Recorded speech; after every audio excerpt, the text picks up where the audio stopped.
아멘 하신 줄 믿습니다. 자, 오늘 말씀 보겠습니다. 오늘 말씀은요, 사무엘하 23장입니다. 사무엘하 23장 8절부터 39절까지입니다. 사무엘하 23장 8절부터 39절까지. 자, 구약성경 504쪽입니다. 구약성경 504페이지 사무엘하 23장 8절부터 39절까지. 말씀 봉독은요 다 못 읽고 봉독은 8절부터 12절까지만 읽겠습니다. 찾으셨으니까 자리에서 다 일어나셔서 또 가정에서 예배 드리시는 분들도 하나님 말씀을 경외함으로 잠시 무릎 꿇고 말씀을 봉독하도록 하겠습니다. 우리 8절부터 12절까지 저와 한 절씩 교독하시고요. 우리 12절은 같이 읽도록 하겠습니다. 다윗의 용사들의 이름은 이러하니라. 다그몬 사람 요셉 바세벳이라고도 하고 에센 사람 아디노라고도 하는 자는 군 지휘관의 두목이라. 그가 단번에 800명을 쳐 죽였더라.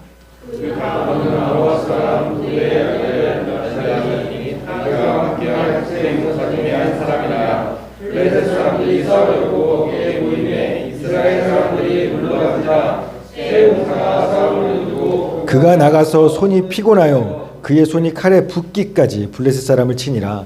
그날에 여호와께서 크게 이기게 하셨으므로 백성들은 돌아와 그의 뒤를 따라가며 노력할 뿐이었더라. 그 사람은 하엘 사람 아기의 아들 사무라 블레셋 사람들이 상고가 놀라 거기 꽃나무가 가득한 한쪽 밭에 모임에 백성들은 블레셋 사람들 앞에서 도망하여 같이 읽읍시다. 그는 그 밭 가운데 서서 막아 블레셋 사람들을 친지라. 여호와께서 큰 구원을 이루시니라. 아멘. 하나님, 이 시간 생명과 진리 되신 주의 말씀을 듣습니다. 우리의 마음이 주의 말씀 앞에 겸손하고 활짝 열리게 하여 주시옵시고, 이 말씀을 통해서 내게 말씀하시는 그 주님의 살아있는 음성을 인격적으로 듣고 두렵고 떨림으로 순종케 하여 주시옵소서. 감사드리며 예수님의 이름으로 기도했습니다. 아멘. 우리 자리에 앉으시겠습니다. 자, 우리 말씀 제목 한번 읽어주시겠어요? 시작.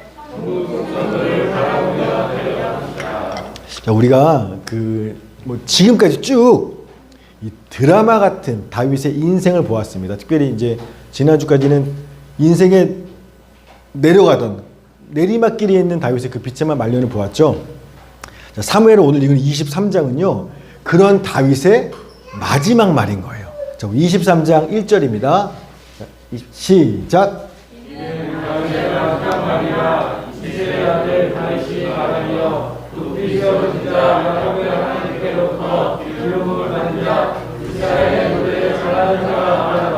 아멘. 다윗의 마지막 말이라. 그래서 유언이라는 뜻이 아니에요. 유언 말한다는 게 아니라, 여러분, 다윗이요 평생 하나님을 향한 시와 노래와 찬양을 많이 했던 사람이거든요. 근데 지금 자기가 이제 숨 끊어지기 전에 마지막으로 내가 하나님을 향해 지어 부르는 마지막 노래, 마지막 찬양, 마지막 고백이라는 뜻인 겁니다. 그렇게 해서 23장 1절부터 7절까지가 그런 하나님을 향한 다윗의 마지막 노래예요.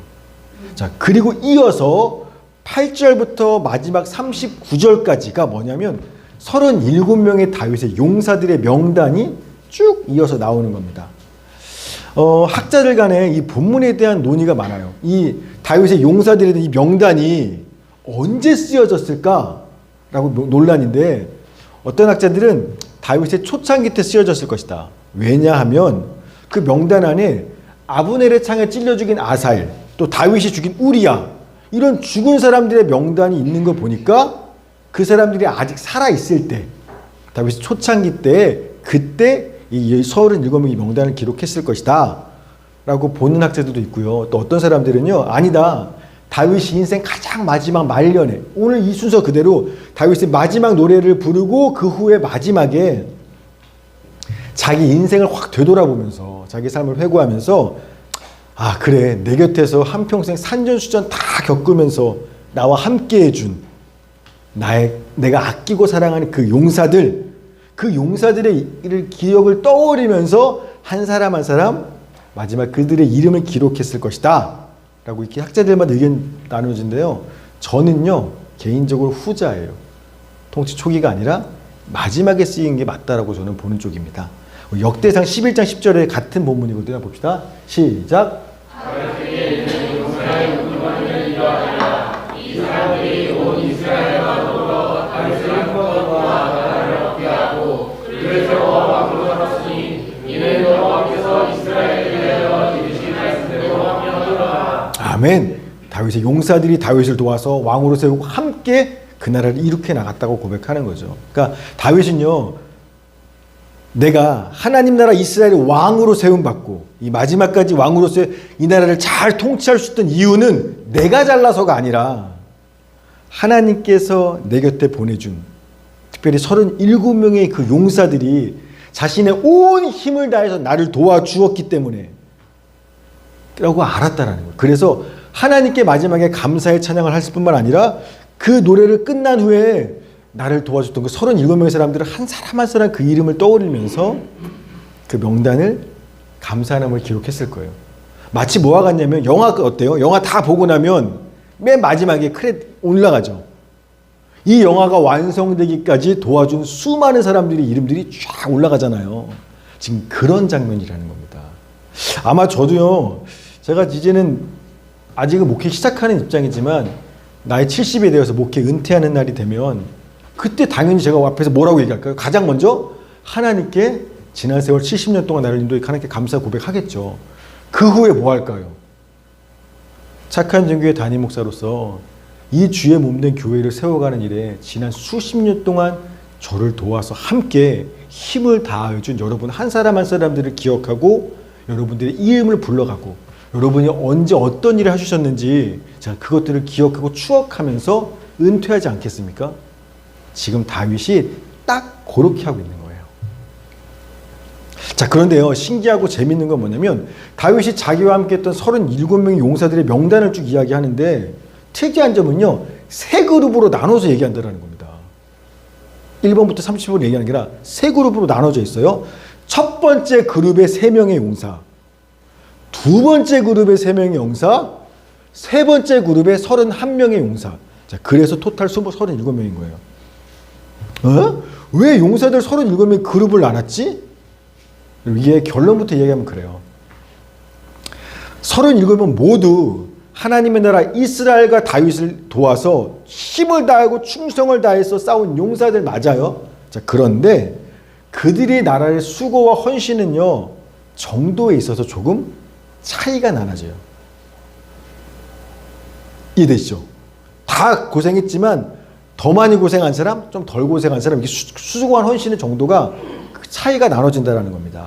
자, 첫째 그룹 3명, 둘째 그룹 3명, 셋째 그룹 31명. 자, 이 둘째 그룹 3명을 이야기하는데, 자, 이렇게 이야기해 보세요. 자, 사무엘하 23장 22절, 23절, 시작. 세 용사 중에 이름을 얻고 30명보다 존귀하나 그러나 세 사람에게는 미치지 못하였더라. 다윗이 그를 세워 시위대 대장을 삼았더라. 아멘. 즉 둘째 그룹, 자, 분하야는 둘째 그룹에 해당하는 사람인데요. 세 용사 중에 이 둘째 그룹의 용사들 3명은요 30명의 용사들보다는 큰 일을 한 존귀한 사람들이에요. 30명보다는 더 큰 사람들을 했어요. 자, 그런데 첫 번째 그룹 3명의 용사들보다는 살짝 미치지 못하는, 그래서 두 번째 그룹의 3명으로 따로 나눴다라는 겁니다. 자, 따라서요, 첫 번째 그룹의 세 용사는요, 다윗과 함께 이스라엘을 세우는 일에 가장 큰 헌신과 수고를 한 사람이 첫 번째 3명, 두 번째 그룹의 3명이 살짝 부족한 헌신을 한 3명, 나머지 세 번째 그룹 31명은 조금 더 그보다 좀 더 부족한 31명. 이렇게 해서 세 그룹으로 나눠서 이야기했다라는 겁니다. 진짜 우리 교회도 마찬가지죠. 여러분, 우리 교회가요, 우리 식구들 모두가 다 이 착한 종교 주의 몸된 교회를 세우는데 힘을 다하고 있죠. 자, 그런데 어때요? 이 일에 얼마나 수고하고 헌신하는지는요, 다 똑같지 않죠. 성도들이라고 해서 사람마다 차이가 있는 겁니다. 어떤 성도들은 정말 자기 먹고 사는 생업보다 주의 나라와 교회를 세운 일에 진짜 힘에 겹도록 헌신하는 성도가 있는 반면에 어떤 성도들은 헌신을 하긴 하는데 살짝 손만 얹고 가요. 좀 무리하지 않게 적당히 손을. 그러니까 다 헌신을 해요. 그러나 정도의 차이가 있는 것처럼 다윗의 용사들도 마찬가지였다는 거죠. 첫 번째 두 번째, 세 번째 그룹으로 나눠졌다라는 겁니다. 자, 먼저 첫째 그룹의 세 용사가 누구고 도대체 무슨 일을 했길래 그렇게 헌신을 했길래 다윗이 가장 먼저 그들의 이름을 언급하면서 그들을 기억하고 감사하는지 한번 봅시다. 제가요, 우리 개역에서 성경보다 이 세번역 성경이 좀 이해하기 쉬우니까 우리 세번역으로 좀 볼게요. 자, 사무엘하 23장 8절 시작. 다윗이 거기 용사들의 이름을 말하다. 첫째는 가드몬 사람 요셉 바세바인데 그는 세 용사의 이름이니라. 그는 하이문과 싸워 그들을 한 번에 쳐 죽인 사람이다. 아멘. 자, 첫 번째 그룹의 세 명 중에서도 넘버 원이 누구냐면 요셉 바세벳. 이름이 어렵죠? 뜻이 뭐냐면 평안히 거주하다는 뜻이에요. 요셉 바세벳이라는 사람인데 그는 세 용사, 첫 번째 세 명 중에서도 넘버 원이라는 거예요. 도대체 이 사람이 무슨 일을 했는데요? 800명과 싸워서 800대 1로 싸워서 한꺼번에 쳐서 이긴 사람이라는 겁니다. 우리 보통 17대 1 싸우죠. 좀 싸움 좀 하시는 분들. 이 사람은요 800대 1로 싸워서 그날 끝장낸 사람이에요. 와, 대단한 사람이죠. 넘버원 될 만합니다. 자, 그리고 첫 번째 그룹 3명 중에 넘버 2, 두 번째는 뭐냐면 엘르아살이라는 사람인 겁니다. 자, 이 사람이 무슨 일 했는지 봅시다. 23장 9절 10절 시작. 세 용사 가운데 둘째는 아우아 사람 도도의 아들인 엘르아살이다.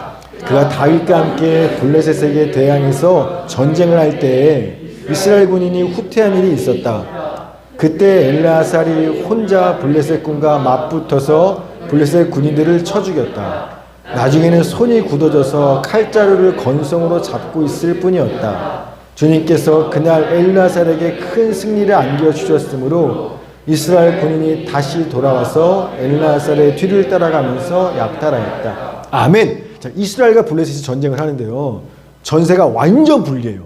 못 이길 블레셋이 너무 많은 거야. 그러니까 싸워보지도 않고 다 도망가는 겁니다. 이스라엘 군대가. 후퇴했다는 얘기는 도망갔다는 얘기예요. 그런데 한 사람이 안 도망가는 거예요. 그게 엘르아살인 겁니다. 한 사람은 딱 그 자리에 굳게 서서 블레셋 군대 전체하고 자기가 몇 대 몇인지 몰라요. 800대 1은 넘었을지 몰라요. 혼자서 싸우겠다고 버텨 쓰는 겁니다. 안 도망가고.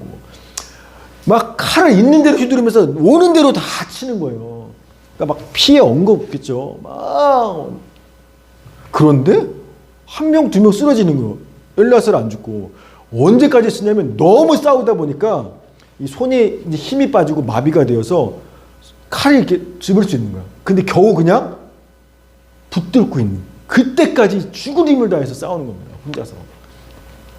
그 모습을 도망갔던 이스라엘 군이 지켜보다가 이기고 있네. 혼자서. 그제서야 도망갔던 사람이 다시 돌아와서 엘르아살 뒤를 따라가면서 죽여놓으면 약탈품, 전리품만 챙기는 이런 업적을 이루었던 사람이 엘르아살이에요. 역시나 대단하죠. 자, 이 첫 번째 그룹의 세 번째 용사는요. 삼마라는 사람인 겁니다. 삼마는 어떤 업적을 이루었는지 봅시다. 우리 11절 12절 시작. 세 용사 가운데서 셋째는 하나의 사람으로서 아기의 아들인 삼마이다. 블레셋 군대가 이에 집결하였을 때에 그곳에서 큰 핫밭이 있었는데 이스라엘 군대가 블레셋 군대를 보고서 도망하였지만 삼마의 밭에 항상서 옆으로서 그것을 지키면서 블레셋 군대를 쳐 죽였다. 주님께서 그에게 큰 승리를 안겨주셨다. 아멘. 역시나 블레셋과 전쟁을 해요, 이스라엘이. 근데 역시나 못 이기겠어. 그래서 다 도망갔어, 이스라엘이. 자, 그런데 엘르아살처럼 삼마도요, 혼자서 그 팥 심어놓은 밭 거기에 딱 서서 너네 여기 이상 못 넘어가. 내가 서 있는 못 넘어가. 혼자서 블레셋과 전쟁하기 시작하는 겁니다. 여러분, 이스라엘 군대, 블레셋 군대, 두 나라 군대가 싸우려고 붙었는데 이쪽 한 군대가 도망갔다는 얘기는 뭐냐면 너무나 전세가 현실적으로 상식적으로 싸울 필요도 없는 이 질 수밖에 없는, 그러니까 도망가는 거예요. 이건 해볼 만하면 싸워보겠죠. 해볼 필요도 없어. 우리 지는 거야. 그래서 도망갔다는 얘기입니다. 못 이기는 전쟁이에요. 자, 그런데 혼자, 나라와 나라가 싸워도 못 이기는 전쟁인데 혼자 남아서 800대 1?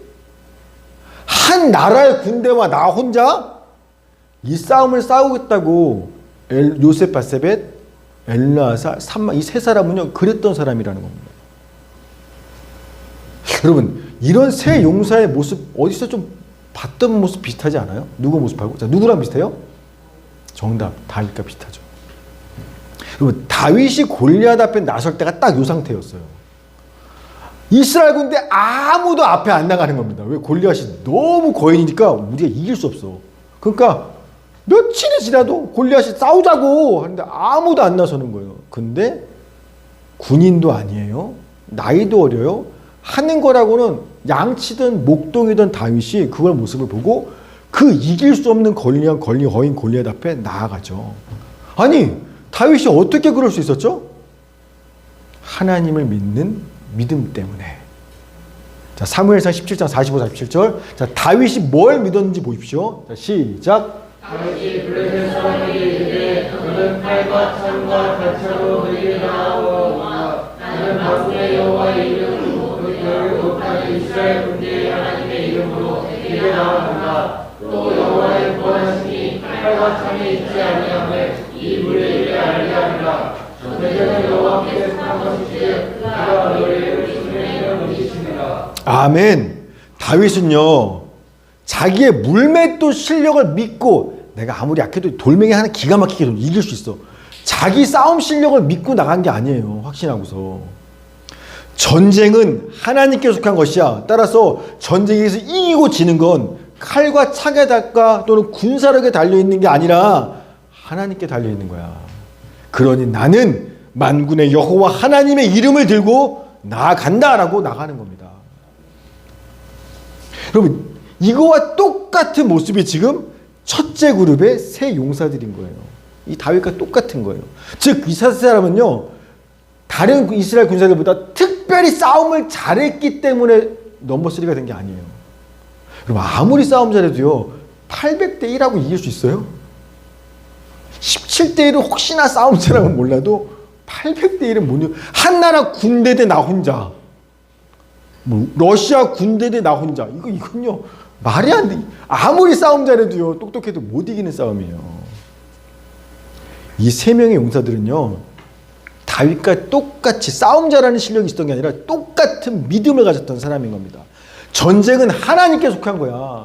전쟁의 승리는 칼과 창과 군사력에 달려있는 게 아니야. 하나님께 달려있는 것이지. 따라서 나는 하나님을 믿기 때문에 만군의 여호와의 이름으로 혼자지만 서서 싸울 거야 라고 버텨냈다라는 겁니다. 여러분, 그래서요, 사실은 혼자 서 있던 거 아니에요. 누가 함께 하시는 거예요? 만군의 여호와 하나님.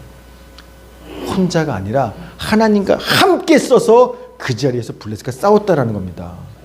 그래서 하나님이 그 한 명한테 800이든 대군이를 이기는 승리를 주셨다라는 거예요. 그래서 10절, 주님께서 그날 엘르아살에게 큰 승리를 주셨으므로, 12절, 주님께서 그 산마에게 큰 승리를 안겨주셨더라. 전부 다 그들이 잘 싸웠다가 아니라 주님께서 승리를 주셨다고 이야기하는 거예요. 그들이 하나님의 이름을 있는 믿음으로 싸웠기 때문에 그런 겁니다. 따라서 하나님의 나라에서 큰 자, 첫째 그룹에 들어갈 수 있는 큰 사람은요, 실력 있거나 돈 많아서 헌금 교회 많이 하거나 그런 사람이 하나님 나라의 첫 번째 그룹의 큰 자가 아니에요. 누가 큰 자예요? 믿음이 큰 자가 큰 자입니다. 하나님을 믿는 믿음이 큰 자가 가장 큰 자예요. 진짜 현실적으로 상식적으로 그딴 말이 안 통해. 이 사람한테. 이 사람은 뭐만 믿어요?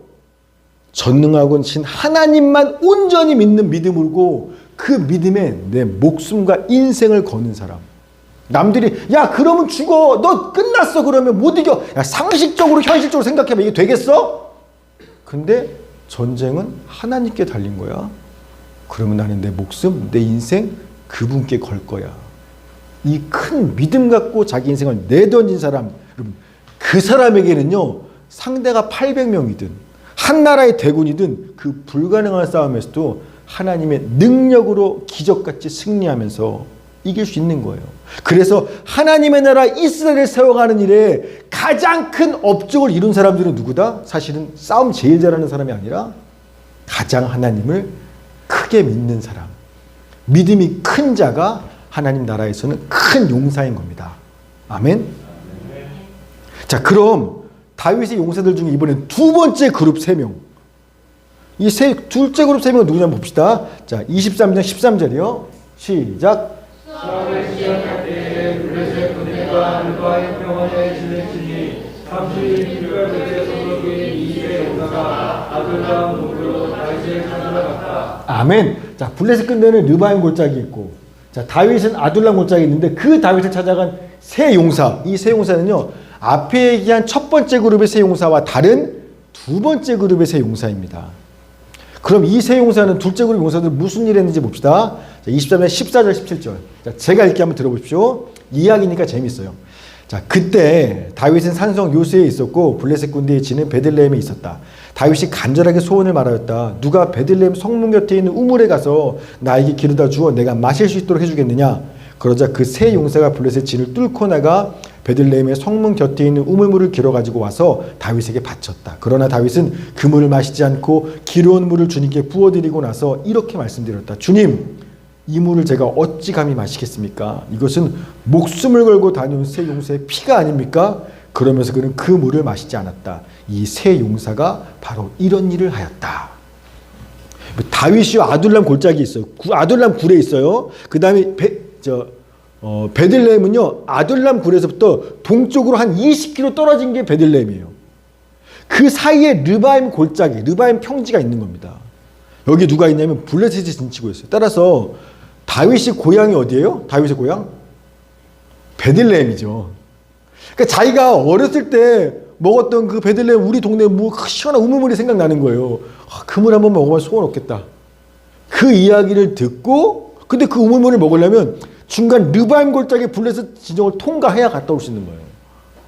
근데 다윗의 명령도 아니라 그 소원을 듣고서 이 세 명의 용사가 우리가 가자. 그래서 이 세 명이서 그 블레셋 진을 뚫고 르바임을 뚫고 베들레헴에 가서 왕이 원한 그 물을 떠다가 다시 뚫고 갖다 드리는 겁니다. 진짜 자기 왕 대신 다윗께 얼마나 충성스러운 사람인지 목숨 걸고 충성하는 사람들이죠. 멋진 사람들이에요. 자, 그러자 다윗도 멋있어요. 야, 미친 거 아니야? 너네 왜 그랬어? 이건 너네 목숨이잖아. 왜 거린데 목숨을 걸어? 내가 안 먹으면 되지. 그러면서 그거를 그대로 뭐 자기가 마시는 게 아니라 하나님께 부어드리는 거예요. 진짜 멋진 왕과 멋진 신하죠.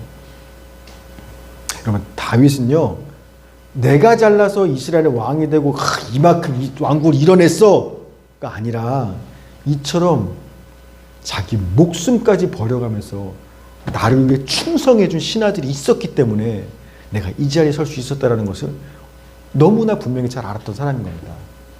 여러분, 우리도 마찬가지죠. 이 교회도 마찬가지고요. 담임 목사가 제가 한 거 아니에요. 여러분, 여러분의 인생은 어때요? 여러분이 잘나서 지금 이만큼 살고 계십니까? 잘못 생각하시는 거예요. 내 노력과 내 잘나서 아니라 누군가 나와 함께하면서 나를 위해 자기 것을 희생하고 포기하면서 나를 지지해주고 함께해 줬기 때문에 우린 지금 이 자리에 이만큼 살아갈 수 있다는 거예요. 늘 잊어버리시면 안 됩니다. 교만하면 안 되고요. 내 곁에 있는 사람들 늘 그래서 부모님, 내 자녀, 친구, 함께하는 지체들 모두에게 고마워해야 되는 게 마땅한 겁니다.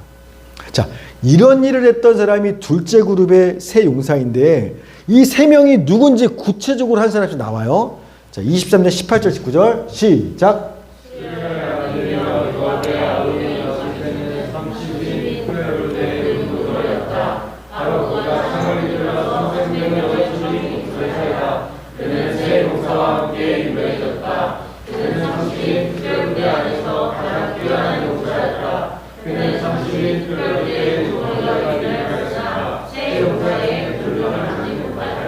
아멘. 자, 둘째 그룹의 세 용사 중에 첫 번째가 누구냐면 요압의 동생 아비새입니다. 이 사람이 뭔 일 했냐면 창으로 300명을 죽였어요. 그러니까 첫째보다 살짝 부족하죠. 한 800 정도는 죽여줘야 되는데 300이라 살짝 부족하죠. 자, 여기서 보면 아비새는 30인 특별부대 우두머리 넘버원이라는 건데 사본에 따라서 30인 또는 3명이라는 거예요. 그러니까 둘째 그룹의 3명 중에 넘버원. 첫째 그룹 3명 중에 넘버원이 요셉 바세벳이라면 둘째 그룹 3명 중에 넘버원은 아비새라는 겁니다. 그래서 뛰어난 용사라는 거예요. 너무나 뛰어난 용사라서 둘째 그룹 3명 중에 넘버원이 되긴 했지만 뭐에 부족해요? 첫째 그룹의 세 용사에게는 견줄만 하지는 못하였다. 그러니까 첫째 넘버 3명하고보다는 살짝 부족한 겁니다. 둘째 셋 중에서는 제일 세지만 첫째 셋 중에 살짝 뭔가 헌신한 게 부족한 거예요. 자, 이게 아비새가 둘째 그룹의 첫 번째 용사고, 두 번째 둘째 그룹의 용사는 누구냐면 브나야입니다. 브나야 20절부터 23절까지. 자, 제가 읽겠습니다. 여호야다의 아들 브나야는 갑스엘 출신으로 공적을 많이 세운 용사였다. 바로 그가 사자처럼 기운이 센 모압의 장수 아리엘의 아들 둘을 쳐 죽였고, 또 눈이 내리던 어느 날 구덩이에 내려가서 거기에 빠진 사자를 때려 죽였다. 그는 또 이집트 사람 하나를 죽였는데 그 이집트 사람은 풍채가 당당하였다. 그 이집트 사람은 창을 들고 있었으나 브나야는 막대기 하나만을 가지고 그에게 덤벼들어서 오히려 그 이집트 사람의 손에서 창을 빼앗아 그 창으로 그를 죽였다. 여호야다의 아들 브나야가 이런 일을 해서 그 세 용사와 함께 유명해졌다. 그는 30의 특별 부대 안에서 뛰어난 장수로 인정을 받았으나 세 용사의 견줄만 하지는 못하였다. 다윗은 그를 자기의 경호대장으로 삼았다. 역시 브나야도 보통 사람 아니죠. 사자처럼 가는 모압의 두 아들을 때려 죽였어요. 그리고 실제로 사자도 때려 죽였어요. 이집트 거인이 있는데 막대기 하나 들고 가서 그 거인도 찔러 죽였어요. 그래서 다윗이요, 브나야를 자기 친위 경호대장으로 삼았습니다. 그러니까 대단한 인물이에요. 자, 그런데 뭐라고 해요? 세 용사의 견줄만한큼은 아니었다. 여기 세 용사란 첫 번째 그룹의 세 명을 얘기하는 거예요. 그 세 명 그만큼은 살짝 부족해, 못하다라고 이야기하는 겁니다. 그리고 둘째 그룹의 나머지 한 명이 누군지는 안 나와. 익명이에요. 아비새, 브나야, 또 한 명 누군가, 이렇게 둘째 그룹에 세 명이 있는 겁니다. 자, 이어서 세 번째 그룹의 31명의 용사들의 명단이 24절부터 39절까지가 등장하는데요. 쭉 읽어보시면 알겠지만 앞에 두 그룹들처럼 누군지는 나오지만 이름은 나와요. 근데 그들이 한 업적은 안 나와요. 뭔 일 했는지가 안 나와요. 그리고 뭐만 나오냐면 어느 지역 출신, 요것만 나와요. 그러니까 아마 이 31명도요, 나름 열심히 이스라엘을 세우는 일에 힘을 썼을 겁니다. 그런데 뭔가 특별히 언급할 만한 큰 업적, 헌신, 공로는 개인적인 게 별로 없는 거예요. 만약에 그랬더라면 뭐 둘째, 첫째 그룹에 들어갔겠죠. 자, 그런데 이 31명 용사들의 출신들을 보면 다윗 왕에 속해 있는 유다 지파뿐만 아니라 북이스라엘 10개 지파, 그리고 심지어 아람, 암몬, 햇사람 등등등 이방 민족들까지도 다윗의 용사로 포함되어 있는 겁니다. 즉 하나님의 나라 이스라엘은 다윗 왕뿐만 아니라 뭐 민족, 인종, 출신을 다 초월한 여러 사람들이 함께 모여서 세운 나라가 하나님의 나라 이스라엘이라는 것들을 보여주고 있다는 겁니다. 여러분, 이 구약 성경은요, 우리가 보는 게 구약 성경이죠. 지금 사무엘하가 이 구약 성경은 모델이에요. 어떤 모델이냐면 장차 예수님이 이 땅에 오셔서 예수님이 세우실 하나님의 나라가 어떠할지에 대해서 미리 어떤 예표와 샘플로 모델로 보여주는 게 구약 성경인 겁니다. 따라서 다윗 왕과 함께 이스라엘 세운 이런 여러 용사들에 대한 이 말씀도 역시나 마찬가지예요. 모델이에요. 장차 다윗 왕의 후손으로서, 다윗 왕이 누구의 샘플이었어요? 예수님에 대한 샘플이잖아요. 다윗 왕의 후손으로서 진짜 왕, 진짜 이스라엘만이 아니라 온 땅의 왕으로 세상에 오실 그 예수님이 이 땅에 오셔서 하나님의 나라를 세우실 거인데, 어떻게 하시면 혼자서 다 세우시는 게 아니라 예수님께서 당신을 향해 충성되고 하나님 나라에 헌신한 믿음의 용사들과 함께 하나님의 나라를 세워 가실 거야. 그걸 보여주고 있는 게 오늘 이 말씀이라는 겁니다. 그 예수님과 함께 하나님의 나라를 세워갈 그 믿음의 용사들이 누구예요? 우리들이잖아요. 예수 믿고 구원받은 우리들이라는 겁니다. 예수님을 나의 왕, 나의 주로 믿고 그분께 충성하며 하나님 나라를 위해 내 젊음과 삶을 온전히 바치기로 결단한 우리들이 바로 그 예수 그리스도의 용사들인 겁니다. 여러분, 따라서 다윗 왕도요, 마지막에 어때요? 누가 나한테 충성했지? 그 용사들의 이름을 다 기록하고, 걔가 무슨 일 했지? 다 기록하고 그들의 이름과 업적을 기록하여 남긴 것처럼 예수님도 똑같아요. 당신과 함께 이 하나님의 나라를 이 땅에 세우는 일에 헌신하고 충성한 사람들이 누군지 그 사람들 이름을 다 기록하고요. 무슨 일을 했는지 다 하나님 나라 하늘나라 책에 빠짐없이 다 기록해 두셨다라는 겁니다. 자, 계시록 20장 12절 성경에 있는 이야기입니다. 시작.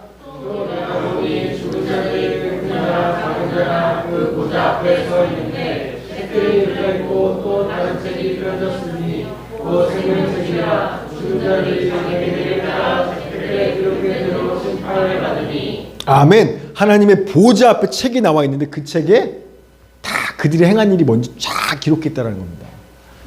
여러분 영광스럽지 않습니까? 우리나라 예를 들어 여러분 조선왕조실록에 우리 조상의 이름이 들어가 있어. 우와 왕옆 영의정 우의정 누구 우리 집안의 영광이죠. 마치 그런 거예요. 다윗 왕이 자기 왕족의 기록을 쓰는데 나와 함께 이 나라를 세운 일에 충성하고 헌신했던 사람들 이름 쫙 이렇게 했던 것처럼 장차 예수님께서 이 땅에 오셔서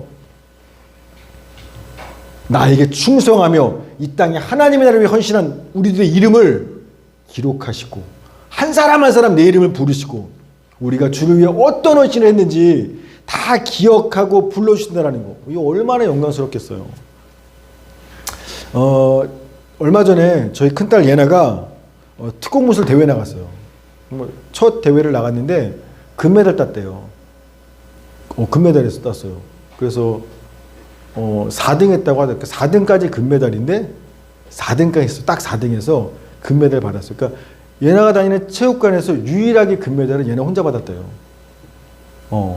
심지어 사범님도 은메달 땄다고. 사범님도 관장님, 사범님 다 출발했는데 사범님은 아웃하고 관장님은 은메달 땄는데 이제 혼자 금메달 땄습니다. 그래서요 아직 받지도 않았으면서 자기 이름이 적힌 상장, 자기 이름이 적혀 있는 메달, 저만 보면 그 얘기만 하는 거예요. 지겨워 죽겠어요. 아빠 4명 다 금메달, 자기 상장, 메달, 자기 이름 전 지겨운데 본인은 그게 너무 행복한 거야. 내가 이런 상을 받았다라는 게 웃으면서. 지금 그런 영광이 우리가 주를 위해 충성할 때 있다라는 겁니다. 여러분 그런데 한번 생각해 볼 건 잘 보세요. 그 37명의 용사들 모두가 다 하나님의 나라를 세우는 일에 이스라엘을 세우는 일에 헌신한 다윗 왕의 용사들이에요. 그런데 다 똑같지 않았죠. 모두 고생했지만 다 똑같진 않았죠. 그들이 그 영광, 그 수고, 나라를 세운 일에 얼마나 수고하고 헌신했냐에 따라서 첫째 그룹, 둘째 그룹, 셋째 그룹 나뉘어진다는 거예요. 마찬가지고요. 예수님을 나의 왕과 주님으로 삼고 주님께 충성하며 하나님의 나라를 세워간 일에 우리도 성도로서 헌신했지만 마지막 날에 다 똑같지는 않다라는 겁니다. 주님의 나라를 위해 헌신하고 수고한 정도에 따라서 수준에 따라서요 나뉘어 줄 거예요. 달라져요. 이걸 뭐라고 말하냐면 모두 다 예수 믿고 충성했으니까 천국에 가기는 가요. 구원은 받았습니다. 그러나 천국에서의 상급은 각 사람에 따라서 달라진다라는 겁니다. 오늘 설교 제목이 드디어 나오는 거예요. 천국에서 상급은 다르다라는 거예요. 자, 여러분 이 주제에 대해서 여러분이 네이버 찾아보면 아시겠지만 목회자나 학자들마다 신학자들마다 의견이 이거 되게 논쟁 있는 주제예요. 지금도 뜨거운 간자입니다. 천국 가면 상급이 사람마다 틀리다? 그래서 어떤 학자들이나 목사들은요, 상급이라는 건 하나님과 우리가 받은 구원, 영생 자체가 주시는 상급이기 때문에 천국에 들어간 사람들에게 차별적으로 주어지는 그런 상급은 없다. 구원받고 모두가 그 상급을 받았다 라고 주장하시는 분이 있고, 반대로 아니다. 구원받은 사람들 중요하지만 천국 가면 각자의 한 일에 따라서 상이 다르다. 차별적인 상급이 있다. 요게 이제 막 뜨거운 감자입니다. 자, 먼저 차별지 없다. 모두가 다 똑같은 상 받는 거지. 가면 천국 가는데 누구를 이상 받고 못 사고 그런 거 없어 라고 말하는 근거의 성경 구절들이 있습니다. 들어보십시오. 자, 누가복음 17장 10절 시작. 역시 너희로 명령받은 것을 다 행한 후에 이르기를 우리는 무익한 종이라 우리가 하여야 할 일을 한 것뿐이라 할지니라. 아멘. 종한테 일했다고 상급 주는 게 말이 돼? 종은 할 일 하는 거지? 시키면 산 거지? 자, 요 성경 구조 가지고 천국 가서 더 고생했다고 종한테 더 큰 상 주는 거 그런 거 없다라는 겁니다. 자, 누가복음 18장 29, 30 시작. 이르시되 내가 진실로 너희에게 이르노니 하나님의 나라를 위하여 어찌나 아니나 형나 문화나 자녀를 버린 자는 현세의 영광을 받고 내세의 영생을 받지 못할 자가 없느니라 하시니라. 아멘. 주님이 헌신했어? 내세 영생 받는 거야. 그냥 영생 받으면 끝난 거지. 뭐 특별히 상 달도 주는 거 없는 거야. 자, 디모데후서 4장 8절 시작. 이제는 그런데 나를 위하여 우리의 면류관이 되었으므로 주 곧 의로우신 단장이 날에 내게 주실 것이며 내게 하나님 주의 나타나심을 사모하는 모든 자에게도 아멘. 자, 바울이 얘기한다는 겁니다. 나도 이제 고생했으니까 의의 면류관 받겠지만 나만 그런 게 아니라 모두가 다 똑같은 면류관 받을 거야. 따라서 천국 가면 간 거 자체가 상급이지. 생명 받은 게 사람마다 따로 주는 그런 건 없어 라고 주장하는 겁니다. 여러분, 그런데요, 성경에 이런 말씀 말고 또 다른 말씀들도 있어요.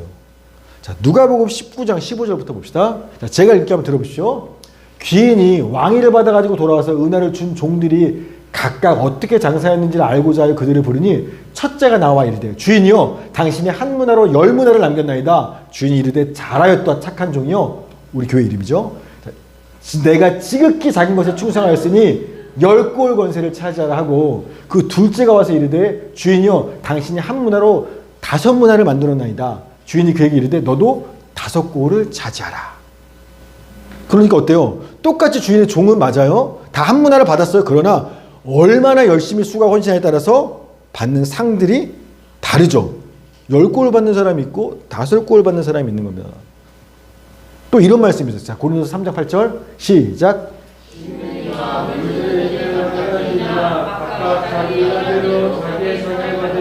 아멘. 자, 이 계시록 22장 12절 시작. 그러나 내가 속히 오르니 내가 줄 상이 내게 있어 각 사람에게 그가 행한 대로 갚아주리라. 아멘. 각 사람마다 행한 게 틀리잖아. 각 사람이 한 그대로 나도 상으로 갚아주는 거야 라고 이렇게 말씀하고 있는 구절도 있습니다. 또 가장 유명한 구절은 뭐냐면 고린도전서 3장 13절 15절이에요.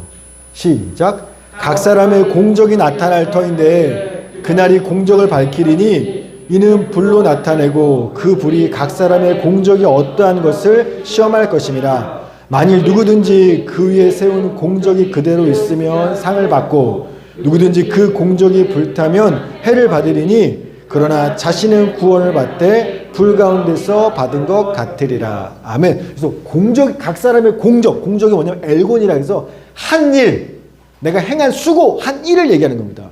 그 각 사람 행한 그 일이 마지막 그때에 딱 드러나는 그날이 온다는 겁니다. 불로 태워서 어떤 일 했는지 드러날 텐데 공적이 남아있으면 상 받는 거야. 근데 공적이 없어 태웠더니 하나도? 그러면 해를 받는 거야 라는 거예요. 즉 이런 거예요. 여러분. 사람들 보기엔 목사인 제가 주를 위해 가장 일 많이 한 것 같죠. 그런데 하나님의 불꽃 같은 눈동자 앞에 서는 날이 있어요. 그러면요 다르는 거예요. 기준. 여러분, 저 같은 사람이 오히려 실제로 내 명예와 내 체면 때문에 했지 정말 주님을 위한 일 아닌 게 많아요. 그래서 불태워봤더니 너 실제로 나를 위한 게 별로 없잖아. 그런데 반대로요 전혀 드러나지 않았어요. 교회에서 평생 섬겼는데 누가 하나 알아주지 인정해주지 않았어요. 근데 주님의 불꽃 눈동자 앞에서는 너야말로 순수하게 나를 위해 헌신한 거야. 고직원된 이들을 누구한테 인정받지 않아도 잘했어. 드러나는 겁니다. 이런 일이 있다라는 겁니다. 자, 그런데 맞아. 자, 공적이 그래서 있으면 상 받는 거예요. 하나님 인정하는. 근데 문제는요 없어요. 한 일이 자 주님이 딱 봤는데 실제로 야 너는 너 때문에 했구만. 날 위해서 한 게 아니라 별로 없다라는 거예요. 교회를 다니긴 했는데.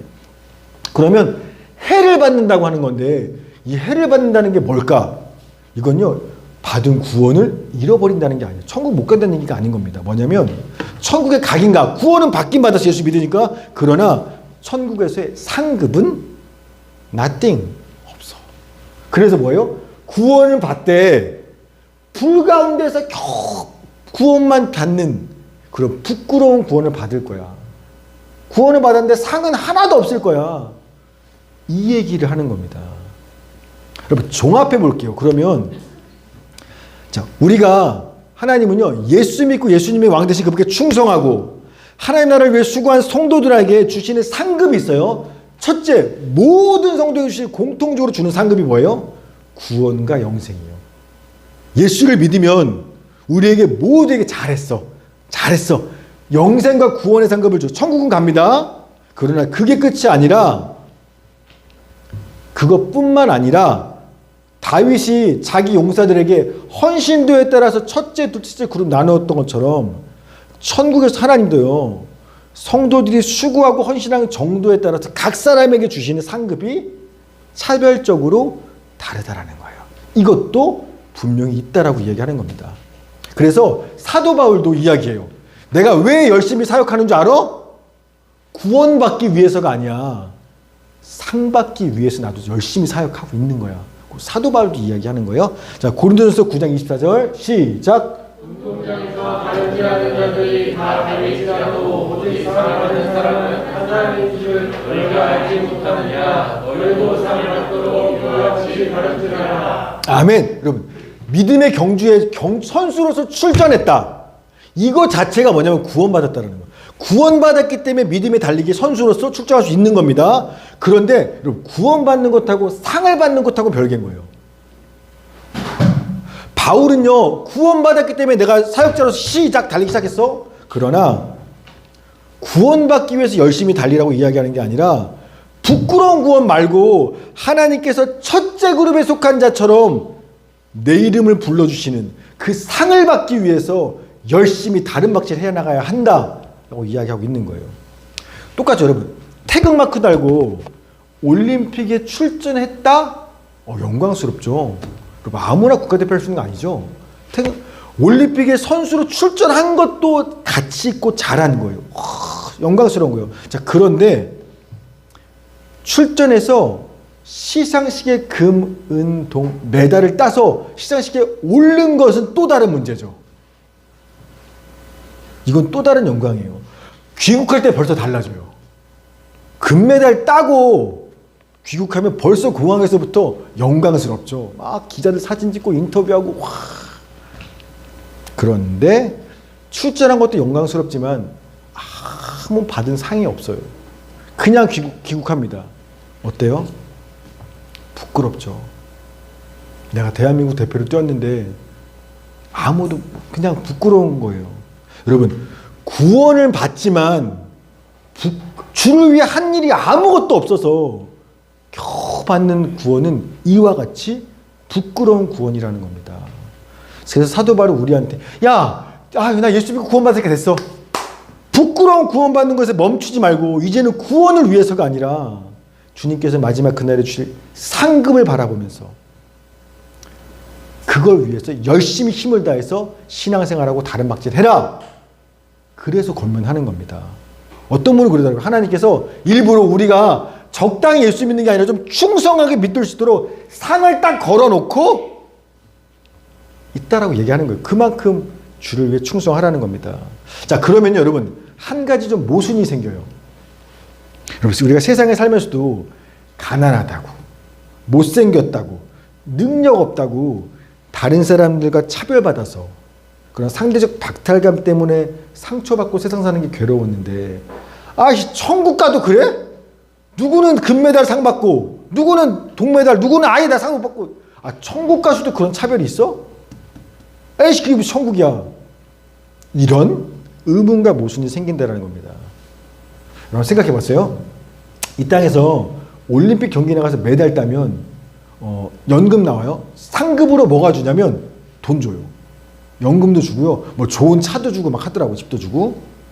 여러분, 그럼 천국 가서도요, 우리가 주님께 충성하면 상을 받는데 천국에서도 상을 줄 때 나한테 매달 연금 주고 목돈 주고 좋은 차나 넓은 집 주자, 이런 거 상급으로 주실까요? 어때요? 여러분, 무슬림들은요 그렇게 생각해요. 무슬림들은요, 내가 이 땅에서 알라 신을 위해서 내가 충성해서 내 목숨을 바쳐 순교하면 천국 가서 알라가 나한테 72명의 미녀들에 둘러싸여서 영원한 쾌락을 즐길 수 있는, 그렇게 믿어요. 그래서 걔네는 폭탄 테러 할 때 나 죽으라는 거거든요. 알라신을 위해서. 그걸 걔네들은 너무 좋아하는 거예요. 내가 선택받았다고. 알라신을 위해 죽을 수 있는. 왜? 여기서 죽게 충성하면 천국에서 상 받아. 어떤 상? 72명의 미녀들 둘러싸여 있는 상. 여러분, 상급이라는 건 우리를 기쁘게 하고 행복하게 만드는 게 상급인데, 여러분, 우리가 천국 가서도요, 좋은 차 받아서 행복해. 와, 얼마 상금이야? 이거 1억 받은 거야? 연금 나와 죽을 때까지? 천국 가서도 우리가 좋은 차, 그런 돈들이 나한테 상급이 될까요? 여러분, 물론 천국도요, 육체를 갖고 사는 곳이에요. 그래서 있을 거예요. 차도 있고 비행기도 있을 거예요. 여러분 살 집도 있어요. 왜냐하면 이 육체 갖고 사는 천국이니까. 그런데 천국에서는요, 이 땅에 사는 우리랑 가치 기준이 틀려요. 어떤 목사님이 기가 막히게 설명하시더라고. 보세요. 아이들이요, 좋은 장난감 로봇을 하나 두고 둘이 유치원에서 죽도록 싸우는 거예요. 네 거야? 내 거야? 막 서로 이거 더 갖겠다고 막 치고받고 싸웠습니다. 그만 좀 해. 근데 아니야, 내 거야. 막 산적 싸우고. 그런데 갑자기 딱 퇴원 시간 되니까 누가 오냐면 각자 엄마 아빠가 와요. 그러니까 이거 안 가지면 죽을 것처럼 울고불고 싸우던 애들이 어떻게 해요? 바로 버려두고, 아무도 안 가져. 바로 버려두고 각자 자기 엄마 그러면서 이거 갖고 노는 것보다 더 행복한 표정으로 엄마 아빠한테 뛰어가서 안기는 거예요. 이 아이들한테는요, 지금은 이게 되게 자기한테 목숨을 같이 쓰는 거였어. 근데 딱 엄마 아빠 보는 순간, 아무리 좋은 장난감도 내 엄마 아빠가 최고야. 가치 기준이 달라지는 거예요. 딱 이와 같다라는 거예요. 천국에서 가장 큰 상급이 뭔지 압니까? 가장 날 기쁘고 행복하게 만드는 게 하나님이 주는 자동차, 연금 아니라 뭐예요? 하나님 그분 자신이라는 거예요. 아멘. 자, 창세기 15장 1절 시작.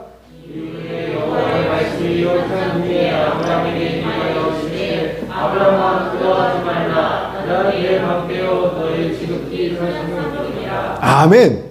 내가 너의 큰 상급이야. 나야, 네 상급은. 즉 천국 갔는데 하나님이 나를 알고 나를 인정해주고 나의 또 헌신들과 눈물들에서 칭찬해주고, 그게 우리를 가장 감격하게 만들고 행복하게 만드는 가장 큰 상급이라는 겁니다.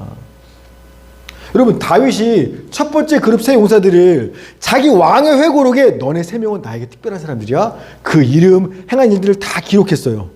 그래서 왕의 기록이 남겨놨습니다.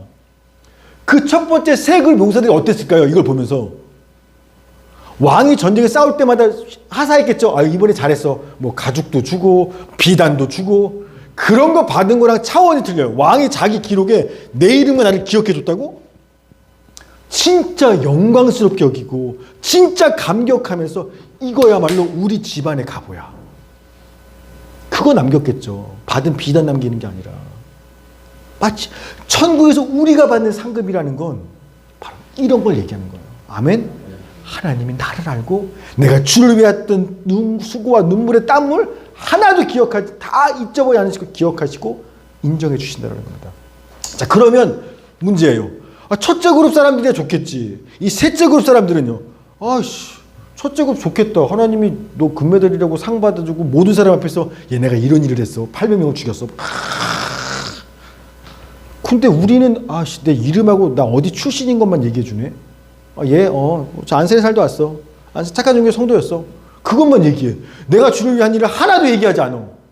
그런 걸 지켜보면서 그럼 셋째 그룹 용사들이요, 상대적 박탈감을 느끼고, 내가 천국까지 오긴 왔지만 여기서도 나는 밀리는구나, 아웃사이더네, 이렇게 속상해할까요? 이게 무슨 천국이야 뭐 이러고 앉아있을까요? 그러면요, 우리 은미 아니라고 하는데, 자, 그러면 이 사람들 어떻게 생각할까요? 쟤는 받았고 나는 못 받았잖아요. 하나님이 쟤는 뭘 했는지 시사식에 올려놓고 나는 나 안산 착한 종교 성도, 오케이 알았어. 자, 이게 뭐야? 여러분, 이렇게 생각하는 건 뭐냐면 빼먹은 게 있어요. 천국은요, 죄의 영향력이 없는 곳이에요. 그래서 천국 가면 우리 사람 사이의 관계도요 달라져요. 어떻게 달라지냐면 지금 이 땅에는 죄의 영향이 있어서 나와 남이 구분돼요. 부부조차도 일단 남이에요. 그런데 천국 가면요 예수님의 말씀 그대로 성취돼요. 내 이웃을 내 자신처럼 사랑하게 되는 곳이 천국이에요. 죄가 더 이상 없습니다. 자, 따라서 사촌이 땅을 사면 배가 아파요. 이 땅에선. 왜? 남이니까. 그런데 천국에서는요 사촌이 땅을 사면 배가 아플까요? 안 아플까요? 안 아파요. 오히려 남도 아닌 내 사촌이, 남도 아닌 내가 아는 당신이, 우리 집사님이, 우리 권사님이, 우리 목사님이 와 하나님께 상을 받았다니 같이 기뻐하고 축하하는 그 자리가 천국인 거예요. 그래서 천국은요 상을 받는 사람도 넘치도록 행복하고요 받지 못한다 할지라도 부끄럽긴 하겠지만 행복할 수 있는 곳이 천국이라는 겁니다. 자, 그러면 한 가지만 더 짧게 생각해 봅시다. 여러분, 오늘 다윗 용사들 명단이 쭉 37명이 나왔는데 의아한 게 있어요. 당연히 다윗 용사 명단에 있어야 될 한 사람이 빠졌어요. 저 누가 빠졌죠? 정답 요압이에요. 요압. 아니 요압이 누구냐면 여러분 평생 다윗의 이 37명 중에 가장 가까이 있었던 용사가 요압이에요. 이 사람도 업적 써놨죠. 요압이 다윗과 싸웠던 업적에 비교하면요 명함 내밀지도 못해요. 요압은요 쓸 것도 너무 많아요. 어마어마한 업적을 세웠어요. 이스라엘 세우는 일에. 심지어 요압은요 이 37명 중에 가장 넘버 위, 세 그룹 용사 위에 있던 직분상으로 이스라엘 군대 장관 요압이에요. 그런데 명단에 누가 없냐면 요압이 없어요. 다윗의 용사들인데. 그러니까 이게 뭔 얘기냐면 여러분 상을 못 받은 정도가 아니라 아예 명단에서 빠져버린 겁니다. 이건 마치 이런 거예요. 우리 착한 종의 성도들 모두가 여러분 다 천국 갔습니다. 여러분이 주님의 나라를 위해 헌신한 정도에 따라서 받는 상을 달리 받았어요. 그럼 서로 반가워요, 잘 지냈어요, 막 그러고 있는데 야 근데 목사님 어디 계셔? 다 천국 갔는데 서로 막 인사하고 집사님 잘 지냈어요? 어우 막 그랬죠. 하나님이 야 그때 네가 못하는 줄 알았는데 주님이 칭찬해 보고 몰래 한 게 많았고 헌신이 막 이러고 있는데 야 근데 목사님 어디 계냐? 죄가 없는 거예요. 당연히 있을 줄 알았던 죄가 천국에서 안 보이는 거예요. 여러분 담임 목사가 심지어 요압이 왜 천국에 있는 용사들 명단에서 왜 빠졌죠? 요압이요 압살롬이 반란 일으킬 때는 동조하지 않았어요. 그때는 다윗 편에 서서 압살롬과 싸웠습니다. 근데 요압 장군도 말년에 마지막에 중요해요. 말년에 다윗의 넷째 아들 아도니아가 다윗 왕을 대적할 반란 일으킬 때는요 누구 편에 섰냐면 아도니아 편에 섰어요. 그래서 다윗 왕을 향해서 칼끝을 대고 반란을 일으켰기 때문입니다.